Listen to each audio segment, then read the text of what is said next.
فإنه سيهدين। ইব্রাহিম আলাইহিস সালাম তার পিতা এবং তার গোত্রকে বললেন, তার সম্প্রদায়ের লোকদেরকে, নিঃসন্দেহে আমি মুক্ত, আমি পবিত্র। তোমরা যেসব জিনিস দিয়ে যেসব এর ইবাদত করো, গোলামি করো, আনুগত্য করো, আমি তার থেকে পবিত্র। আমি তো শুধু ইবাদত করি, গোলামি করি সেই স্রষ্টার, যিনি আমাকে সৃষ্টি করেছেন। আমার সম্পর্ক শুধুমাত্র সেই সত্তার সাথে যিনি সৃষ্টি করেছেন।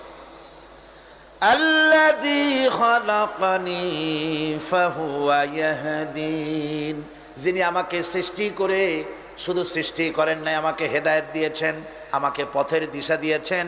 ওয়াল্লাযী হুয়া ইউতঈমুনি ওয়া ইয়াসকিন, যিনি আমাকে সৃষ্টি করেছেন তিনি হেদায়েত দিয়েছেন, আর আমি যখন তৃষ্ণার্ত